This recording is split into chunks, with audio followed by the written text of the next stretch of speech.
अस्सलामुअलैकुम मेरी प्यारी सी यूट्यूब फैमिली को मेरा प्यार भरा सलाम। तो जनाब आज ये पराठे नाल और कढ़ाई गोश्त चिकन और ये चाय बन रही है।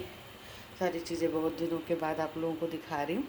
तो साथ छोटी छोटी वीडियोस भी मैंने बनाई है, तो वो भी आप लोगों को दिखाऊंगी, तो दुआ में ज़रूर याद। तो जनाब ये हमारे गर्मा गर्म पराठे तैयार हो रहे हैं सेहरी के। तो मैं सिर्फ जो है ना एक सेहरी के पराठे बनाती हूँ और कुछ भी नहीं, इसलिए कि मतलब सालन बना कर रख देती हूँ और पराठे, क्योंकि हम इफ्तारी के लिए जाते हैं अपने भाभी के पास। और जावेद भाई की बहन है छोटी, जावेद साहब की, सॉरी। अस्सलाम वालेकुम जी। ये मैं पराठे बना रही हूँ। मैं दोबारा सलाम किया, सबको वालेकुम सलाम कहना पड़ेगा। और जनाब ये जो पराठे तैयार हो रहे, असल में सेहरी में सिर्फ काम होता है इफ्तारी, इसलिए नहीं बता सकती कि हम जाते हैं अपने भाई के घर। मेरी भाभी हमें फ़ोन करके बट कड़ाकेदार अगर ना जाएँ तो जल्दी पहुँचो, अभी तक क्यों नहीं पहुँचे आप लोग। और वो जावेद साहब की छोटी बहन भी है और मेरी छोटी भाभी भी है, तो वो अल्लाह पाक उनको इज़्ज़त करते हैं बहुत, कि बच्चे नहीं है, अब घर में कोई नहीं है, तो चलो बस आ जाओ, बहुत पका लिया, बहुत खिला दिया, खा लिया, अब यहाँ पर आ जाओ। तो वहाँ जाते हैं तो वो किचन में लड़कियाँ हमें आने ही नहीं देती, ना उरूज ना इकरा, तो किचन का काम मुझसे बिल्कुल भी नहीं करने देते।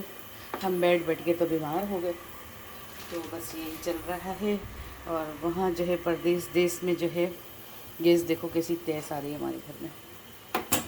और जो हमारे परदेसी हैं तो वो लोग जो है अपनी इफ्तारियाँ माशाल्लाह बना रहे हैं। उमा माशाल्लाह माशाल्लाह से अच्छे अच्छे खाने बनाती हैं और जो है अच्छी अच्छी सारी चीज़ें बना लेती है वो।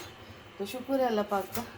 ढेर रोज़ मुझे वीडियो भेजते हैं और मैं लगाती हूँ, और हसनैन भी अपनी वीडियो भेजता है, वो भी मैं लगा देती हूँ। सारी चीज़ें आप लोगों को दिखाती रहती हूँ ना, तो आप लोग बस शेयर कमेंट लाइक ज़रूर कीजिएगा और मेरे बच्चों को दुआओं में याद रखिएगा। परदेश में बहुत याद आते हैं, बहुत दिल खफा होता है, मगर ये दुआ भी तो हमने की थी ना, या अल्लाह उनका मुस्तकबिल बनाना।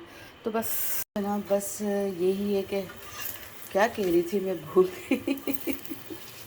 बच्चे वहाँ पर सेहरी बनाते हैं हुमा और सारे यहाँ भी सब अपनी सेहरी बता रही। मेरे पास कुछ भी नहीं होता, मैं ईद के बाद दोबारा से ऑन करूँगी सारा अपना किचन इंशाल्लाह से। तो अल्हम्दुलिल्लाह फिर अच्छी अच्छी सी वीडियो आप लोगों को दिखाएंगे, नए न्यू स्टाइल में कुछ बताएंगे, देसी स्टाइल में बताएंगे, तो सारी चीज़ें हो जाएंगी। अम्मा के भी चारों तरफ से अलग अलग से सीखो। अम्मा के हाथ के पराठे बताया मैंने आपका नाम लगाया, आपकी वीडियो आपके बारे में बताया। तो सब लोग बहुत अच्छी अच्छी दुआ करते हैं। अल्लाह पाक सबको खुश रखे। न्यू सब्सक्राइबर मेरे, अल्लाह ताला आप लोगों को खुश रखे, आबाद रहें, आप लोगों की ज़िंदगी भी आसान हो, सबकी मुश्किलें दूर हो जाएं, सब सब सब। तो भाई परदेश में बताई थी कि बच्चों के लिए दुआ भी हमने खुद ही की थी कि अल्लाह जो चाहते हैं इनको बआसानी मिले, और बहुत बहुत दुआ की, बहुत बहुत दुआ की, वो सब पूरी हो गई। तो दिल तो दुखता है, फिर मैं अल्लाह से बहुत तौबा करती हूँ। अल्लाह पाक देखिए रोना आता है ना, तो फिर मुझे ना होने पे तो आप मुझसे नाराज़ नहीं होना। फिर अल्लाह से ये भी कहती हूँ कि अल्लाह मुझसे नाराज़ नहीं होना, आप बिल्कुल नहीं नाराज़ होना। तो बस फिर अल्लाह मुझसे नाराज़ नहीं होगी, मुझे यकीन है, मेरा यकीन है पक्का। बस अल्लाह पाक को ये बताए कि माँ को रोना आ जाता है, बच्चे ही आ जाते हैं। मैं अपने बेटों से अभी भी ना कमेंट, जैसे कमेंट कह रही हूँ, सॉरी, मैसेज वगैरह में नहीं कि बात कर पाती, मुझे रोना आ जाता है बिल्कुल। बिल्कुल रोना आ जाता है, मेरी आवाज़ में एक लहर आ जाती है। तो मैं थोड़ा सा अवॉइड करती हूँ कि मैं ना करूँ मैसेज, मगर फिर भी कोई ना कोई बात के लिए करना होता है तो फिर कर लेती हूँ। तो अपने दूसरा पराठा, तीसरा बल्कि 1 2 3 4 5 पराठा लगाऊंगी। तो जनाब ये हमारे पराठा तैयार हो गए। मैं आपको बताऊँ हम लोग सेहरी किस तरह किया करते थे। मेरे अब्बू जो है ना वो मलाई लाया करते थे, मलाई लाकर उसमें चीनी मिलाते थे और दही होती थी हमारे घर में, हमारे बचपन की बात बता रही हूँ। और अम्मी जो है गरम गरम पराठे बनाती थी और हम लोग जो है ना बड़े मज़े से, आज भी वो जायका जो है आता है मुँह में, ये चीनी चीनी डाली हुई भरी हुई मलाई, और साथ ही हमारी जो है चाय पराठा, बड़े बड़े पराठे वाइट आटे से बनते थे इस वक्त। ये तो अभी मैंने रेड के चक्की के आटे का बनाया, लाल आटे का। तो बस फिर हम क्या करते थे, मज़े से खाते रहते थे। और अम्मा जो है ना हमारी गरम गरम हमारे लिए पराठे बनाती बनाती, और हम चाय पराठा, मलाई पराठा, दही पराठा ये खाया करते थे, सालन नहीं खाते थे।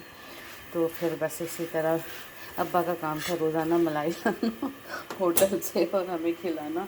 तो हमारी लाइफ बहुत अच्छी गुजरी हमारे माँ बाप ने बहुत मेहनत की हमें पालने में, बहुत मेहनत की।